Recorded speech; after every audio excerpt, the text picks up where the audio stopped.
sweet no, Bianca, isa ka sa unang bumate nung nag-number 1 na ang Black Rider. Ay, opo. Oo Once naman. Palagi naman po yan. And alam po ni Ruru yun that I will always be his number 1 cheerleader. I am always his best friend when he needs me.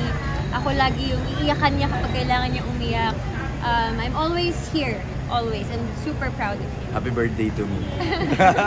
Sa Running Man. Paano ka papasok sa Running Man?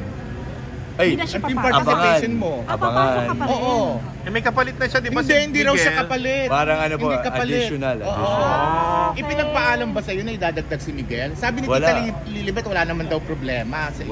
Wala pong paalam. I mean, I don't think kailangan pa po ng paalam kasi I mean, ang tagal na panahon, di ba? Parang wala naman na issue. Paano yun? Magbe-break ka muna sa Black Rider? Kasi alam ko medyo matagal pa to, di ba? Secret. Okay, Secret. fine. Abangan. O kaya maakit na makasagutin ako, di ba?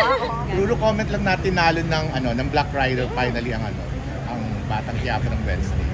Well, syempre, kahit naman po sino talagang matutuwa sa likod balita. But, you know, for me, at alam naman po ng lahat ng tao yun na I'm not here to compete with anyone else, you know, makagawa po ng magandang programa para po sa mga tao. Yun yung goal namin, not just to entertain people but also makapagbigay po ng aral, lalo po sa mga kabataan. So, happy pa rin kasi nagbunga po lahat ng pagod, lahat ng mga pagsubok na pinagdaanan namin sa programa na ito.